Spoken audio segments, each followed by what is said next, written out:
Miongoni mwa taqiya ni adamu tasrih bi baadhi al-asma,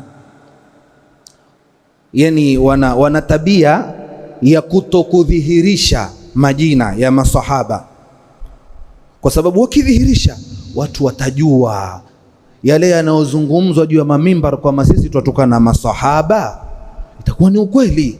Sasa hawa masahaba hawa tutawapa majina yetu sisi taqiyatan, ili kuficha itikadi tuliokuwa nayo. Mfano wake qauluhum, katika vitabu vao wanasema al-awwal wa thani wa thalith, wa kwanza na wa pili na wa tatu. Hayo wewe unapiga kelele mashia waislamu, tukikwambia tuelezee Shia akisema awwal, kwanza, mbili na tatu, maana yake nini? Utajibu nini? Tumefahamiana?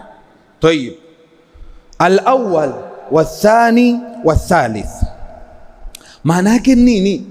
Maana yake wanasema katika tafsiri, Mungu asema hababa ilaykumul imana wa zayyanahu fi qulubikum, Mungu kawapendekezea imani na akaipamba katika nyoyo zenu, yani amirul mu'minina. Imani iliyotajwa kwenye hii aya makusudio nani? Ni amirul mu'minina ambaye ni Ali. Tayib.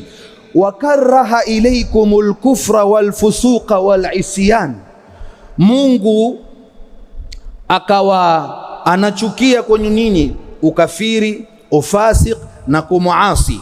Asema maana yake al-awwal wa thani wa thalith, ndo maana ya kuf na ndo maana ya fusuq na ndo maana ya isyan. Tayib, maana ya awwal na thani na thalith maana yake nini? Anasema shekhe wao al-Majlisi katika Mir'atul Uquli juzuu ya 5 kurasa 88 mpaka 89, anasema al-awwal wa thani wa thalith Abu Bakar wa Umar wa Uthman. Kwa hivyo maana ya aya, Mungu anawapendezea nyinyi imani ambaye ni Ali, na anachukia kwenu kufru Abu Bakar, wal fusuqa Uthman, wal isyana na nani? Na Umar.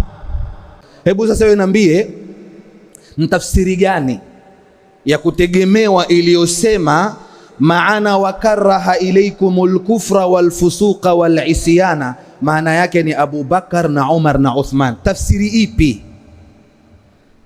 Lakini tizama hapa nukta ya msingi, mbona hawakutaja wazi kufru na fusuq na isyan kwamba ni Abu Bakar na Umar na Uthman? Wasema malengo ya hii aya ni awwal, thani, thalith, kumbe maana yake ni hawa watatu maadui kwao wao. Hadhi usamma taqiya, hii ndo maana ya taqiya.